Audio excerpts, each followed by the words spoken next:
अस्सलाम वालेकुम स्टूडेंट, हम चैप्टर 2 स्टार्ट करने जा रहे हैं और चैप्टर 2 का जो नेम है वो है सेल डिवीजन।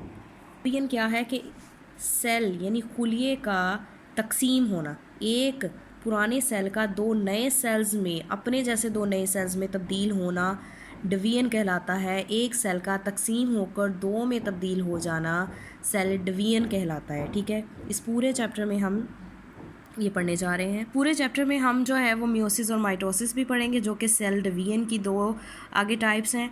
उसके बाद जो है हम डीएनए के बारे में पढ़ेंगे, क्रोमोसोम्स के बारे में पढ़ेंगे, हेरिडिटी के बारे में पढ़ेंगे यानी विरासत के बारे में भी इसी चैप्टर के अंदर पढ़ेंगे कि आपके बाओ-अजदाद से जो खसूसियात आप में आती हैं वो कैसे आती हैं। उसके बाद हम इसमें करैक्टरिस्टिक वो वाली करैक्टरिस्टिक पढ़ेंगे, वो खसूसियात पढ़ेंगे जो आपके वालिदैन में थी और फिर बाद में आप में आई, या आपके दादा दादी में या नाना नानी में थी और आप में आई। हम उनको कंपेयर भी करेंगे। चलें अब हम चैप्टर स्टार्ट करने जा रहे हैं। It is a common observation, आपने ऑब्ज़र्व किया होगा, देखा होगा इर्द गिर्द जो लिविंग थिंग्स हैं। लिविंग थिंग कौन सी हैं? अब जानदार जितनी भी सांस लेती हैं, जैसे ह्यूमंस हैं, प्लांट हैं, एनिमल्स हैं, वो बढ़ते हैं और उनका साइज़ भी बढ़ रहा होता है, इंक्रीज़ इन साइज़। ठीक है, वो साइज़ भी बढ़ रहा होता है।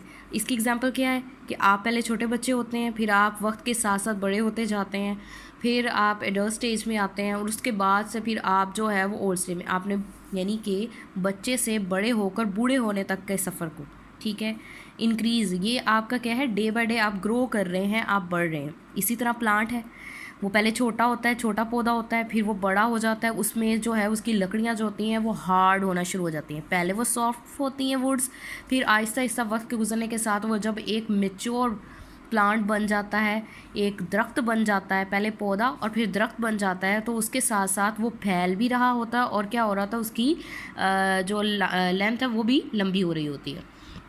अब इट इज़ आल्सो ऑब्जर्व, आपने देखा होगा that offspring resemble their parents, जो हैं वो बच्चे हैं अपने वालिदैन जैसे क्यों दिखते हैं। ऑफस्प्रिंग्स किसे कहते हैं? बच्चों को। ठीक है, वो अपने वालिदैन से रिजेंबल करते हैं, ठीक है, उनके साथ मिलते जुलते हैं। कैसे मिलते जुलते हैं? जैसे कि हम आप भी देख रहे होंगे, अपने आप में भी देखेंगे, तो आपके कौन से ऐसे फीचर्स हैं जो आपकी मदर से मिलते हैं, आपके कौन से ऐसे खदोखा या आपकी आँखें, आपकी आइज़, आपका कलर, आपकी जो हेयर्स हैं वो आपके फादर से ज़्यादा मिलते हैं या मदर से ज़्यादा मिलते हैं, तो वो आपके जो रिजेंबलेंस आती है पेरेंट्स के साथ। ऐसी एनिमल्स का देखें, अगर कोई गोट है तो उसके जो आगे बच्चे हैं वो भी बिल्कुल गोट जैसे ही दिखेंगे, ठीक है, बकरी जैसे नज़र आ रहे होंगे। जितने भी जानवर हैं उनके बच्चे बिल्कुल उनके जैसे ही दिखते होंगे। ठीक है, ह्यूमंस में शक्लों में थोड़ा फ़र्क पड़ जाता है, ठीक है, और जो है हमारे कलर्स में भी फ़र्क पड़ जाता है। ह्यूमंस में ये तब्दीली आती है, लेकिन अगर हम एनिमल्स का देखें तो उनमें कलर्स की तब्दीली आती है, लेकिन वो नियर अबाउट जो है वो अपने पेरेंट्स जैसे दिख रहे होते हैं।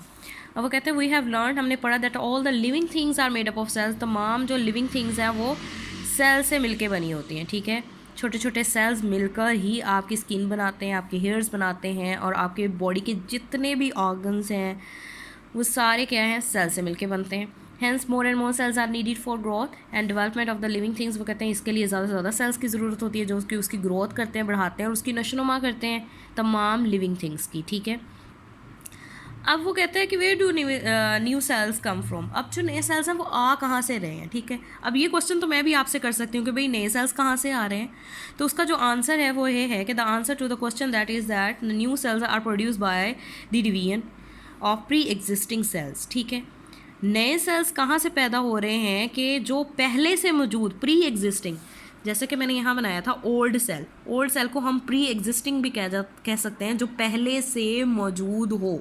ठीक है, प्री एग्जिस्टिंग सेल्स जब डिवाइड होता है तो उससे दो न्यू सेल्स बनते हैं। क्या बनते हैं? दो न्यू सेल्स बनते हैं। ठीक है, इसी तरह इसी चैप्टर के अंदर वो कहता है कि we will discuss the process of cell division, हम ये भी पढ़ेंगे कि ये जो है सेल डिवीजन होती कैसे, यानी एक से जो नए दो बन रहे हैं वो कैसे बनते हैं।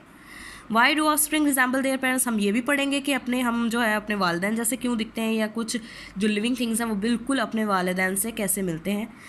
अब उसका जो उन्होंने आंसर है वो यही दे दिया, इट इज़ अ हेरिडिटी, ये वरासती है, which produce resemble there offspring with their parents. वरासत क्या होती है? जो आपके फीचर्स, जो आपकी करेक्टरिस्टिक्स आपके अबाओ अजदाद से यानी दादा दादी से, नाना नानी से, या मदर से या फादर से आप में आती हैं, वो खसूसियात, यानी कि आपके कलर आ गया, आपकी आई कलर आ गया, आपकी स्किन कलर आ जाता है इसमें, आपके हेयर्स, बहुत सारे ऐसे फीचर्स हैं जैसे कहते हैं कि ये तो अपनी दादा पे गई है या अपनी नाना पे गई है, या बोलने का तरीका, बैठने का तरीका, या ये कह सकते हैं अगर हम फीचर्स के बारे में कि ये अपनी जो है वो मदर जैसी दिखती है। तो ये सारी चीज़ें जो ऑफस्प्रिंग्स में आती हैं, बिल्कुल जो अपने पेरेंट्स से रिजेंबल करती हैं, उनको हेरिडिटी बोलते हैं, वरासत। ठीक है।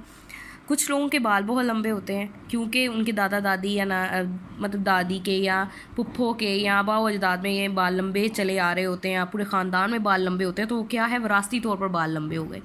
कोई गोरा है तो वो गोरा ही है, किसी की आंखें ब्लू आ रही हैं, या बाकी जो है, अब देखें कि आपके 4 बहन भाई हैं, उनमें से एक की आंखों का कलर चेंज है, बाकी 3 की आंखों का कलर चेंज है। वो जिसका चेंज कलर है वो आपकी दादी का कलर वैसा था, यानी उसकी ग्रीन आइज़ है तो आपकी दादी की ग्रीन आइज़ थी, बाकी 4 में नहीं गई लेकिन उसी में चली गई, तो ये हेरिडिटी कहेंगे, यानी वरासती तौर पर उसमें ये खसूसियात मुंतकिल हुई हैं। आगे हम सेल डिवीजन के बारे में पढ़ रहे हैं, जो हमारा नेक्स्ट टॉपिक है।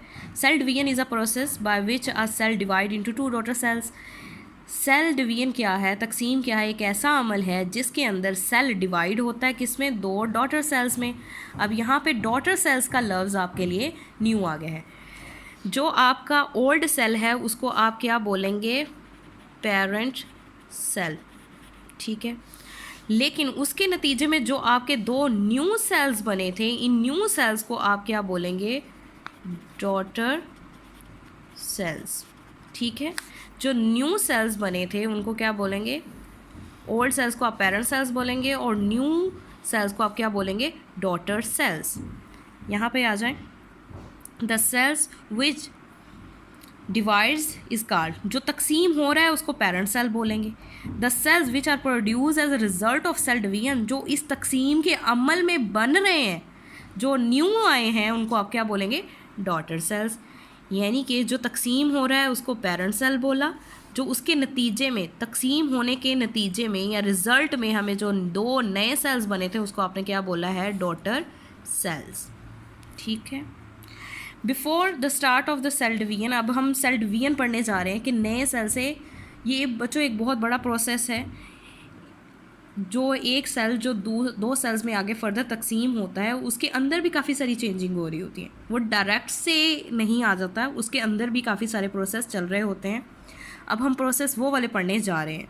The parent cells passes through a phase called interphase. जब एक सेल से 2 सेल में तकसीम होने जा रहा होता है तो उस दौरानिए को हम क्या कहते हैं, इंटरफेस। अब इंटरफेस क्या है, ये हम एज अ शॉर्ट क्वेश्चन भी पूछ लेते हैं कि what is interface. During interface के दौरान क्रोमोसोम्स इन द न्यूक्लियस के अंदर आर डुप्लीकेटेड, डबल हो जाते हैं, अपनी कॉपीज़ बना लेते हैं। ठीक है। वो कैसे बना लेते हैं कि हम इंटरफेस को अगर हमने डिफ़ाइन करना हो, मैंने एक सेल बनाया है, ये सेल है, ये उसके अंदर न्यूक्लियस है, न्यूक्लियस के अंदर 2 ये आपको 2 छोटे धागे नुमा चीज़ें नज़र आ रही हैं, उसको आपने क्या बोला है, क्रोमोसोम्स। जब ये अपने जैसी डुप्लीकेट कॉपी बनाती हैं, ये देखें, इसने अपनी कॉपी बना ली और इसने अपनी कॉपी बना ली, तो वो दौरानिया जब क्रोमोसोम अपने जैसी कॉपी बनाते हैं उसको क्या बोलते हैं, इंटरफेज। क्या बोलते हैं उससे, इंटरफेज। अब the process of the cell division involve 2 phase. इसके अंदर ना 2 फेजेस होते हैं, 2 फेजेस होते हैं। एक होता है न्यूक्लियस और एक होता है साइटोप्लाज्म। ये जो फेज़ होते हैं वो होती है एक न्यूक्लियर डिवीजन और एक होती है साइटोकाइनेसिस। न्यूक्लियर डिवीजन में क्या होता है कि न्यूक्लियस डिवाइड होता है और दूसरी डिवीजन में यानी साइटोकाइनेसिस में साइटोप्लाज्म की डिवीजन होती है, साइटोप्लाज्म तब्दील होता है। अब ये होते कहाँ हैं, ये मैंने सेल बनाया है, ये सेल की आउटर बाउंड्री है, सेल की आउटर बाउंड्री है, इसके अंदर ये वाला जो दायरा बनाया है ये मैंने न्यूक्लियस बनाया है। ठीक है। और ये जो है ये साइटोप्लाज्म है, ये जो लिक्विड यहाँ पे मौजूद रहता है। साइंस में सेल को साइटो बोला जाता है। ठीक है। साइंस की ज़ुबान में सेल को साइटो बोला जाता है और प्लाज्म जो उसके अंदर मौजूद लिक्विड होता है। ठीक है। सेल के अंदर जो मौजूद लिक्विड होता है उसको साइटोप्लाज्म कहते हैं। न्यूक्लियस के अंदर क्या होते हैं, क्रोमोसोम्स पड़े होते हैं। ठीक है।